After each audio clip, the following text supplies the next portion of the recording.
Hey guys, welcome to the shop. Christmas is 9 days away, and I got something that I gotta get done.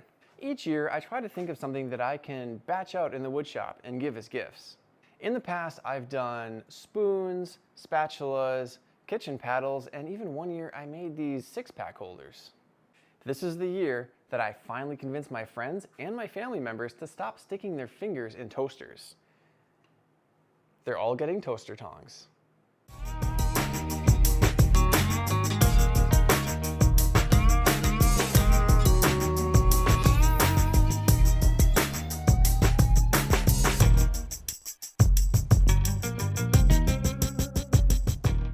This set of tongs has been working nicely for a bit over a year.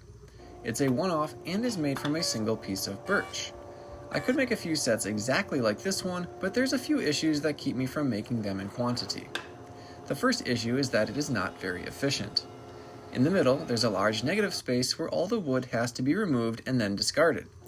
If I divide the tongs into 3 separate pieces, it will use material much more efficiently and also allow me to mix and match wood species. And of course, there is time. I can greatly shorten production time by making a 3-piece design instead of a single-piece design when making multiples. I'm beginning with the center block. I'm setting up the router table to remove some of the material from the block. This will save time in one of the later steps. I don't have a router bit that will make a 1-inch half circle, so I'll take 2 passes and sand it to shape later.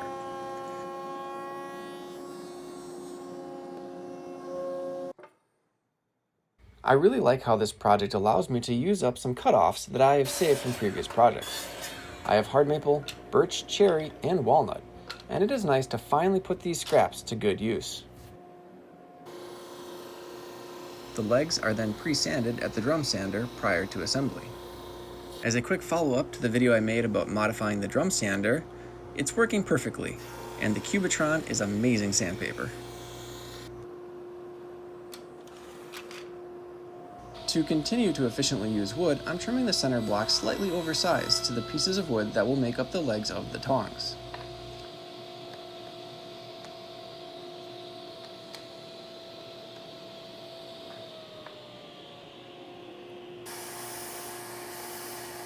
At the belt sander, the center blocks get sanded into a slight wedge.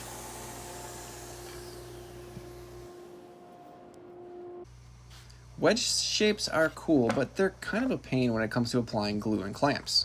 If I simply try to put glue in a single clamp, it will squeeze that wedge right out. After a bit of trial and error, I ended up using 3 clamps for the best results. 1 clamp holds just the wedge, and then 2 additional clamps close the joint.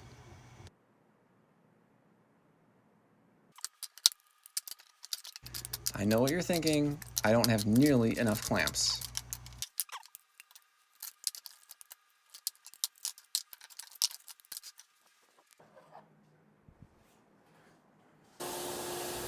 Even though I use my glue up table as a reference, I still need to square things up a bit before I take them to the bandsaw.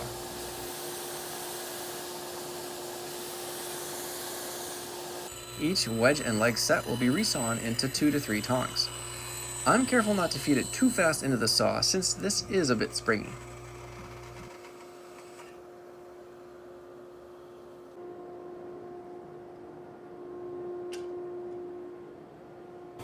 And now back to the drum sander. By now you've probably realized that I could have made one of these with just a bandsaw and some sandpaper, but instead I'm using as many $1,000+ machines as I can. In my defense, I'm making 33 of these.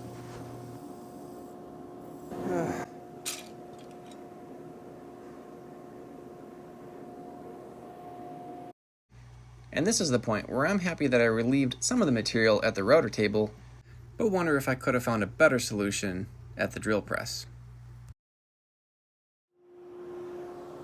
Other than applying finish, this might be my favorite step. This is a brand new 100 grit belt, and with just the lightest pressure, it shapes the wood wonderfully.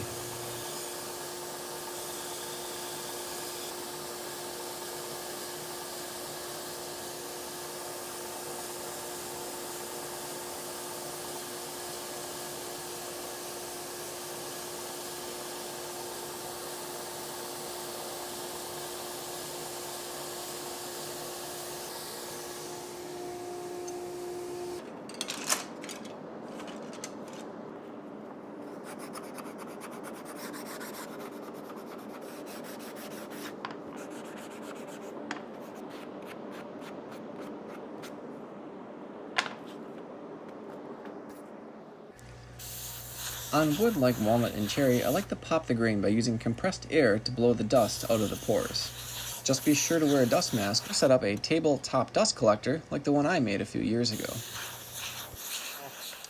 Wood products in the kitchen, at least as I understand, and I believe there's quite a bit of research to back it up, are just fine like this. Wood performs best when it's unfinished. It will soak up bacteria, and then when it dries out, it'll draw the bacteria up into the wood and kill it. When we cover it with a finish, it will form a film. The bacteria will sit on that film, and it will live much, much longer. So actually, believe it or not, bare wood is much more safe. But since some of these woods look extraordinarily pretty when they have a finish, I'm going to use tung oil. Mineral oil is what the majority seem to do, but mineral oil does not dry, it doesn't cure, and it will leach out. And then you're left with bare wood, which begs the question, why not just leave it bare wood? It's better anyway. To get some of that dark color and have a food-safe finish, I'm going to use tung oil.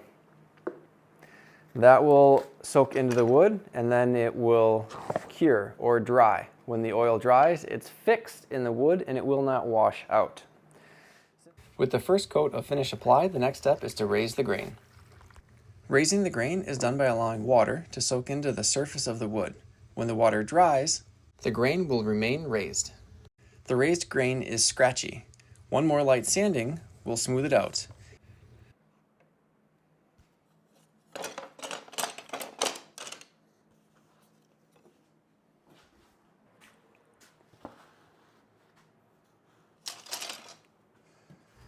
One advantage of batching out stuff is that eventually you get really good at doing the same thing over and over again. By the end, I had quite a rhythm figured out for sanding, and it was taking me about 45 seconds per tong to sand.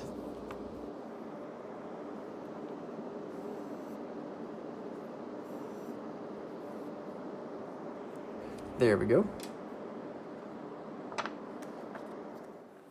Now with that over, I can put the final coat of tung oil on.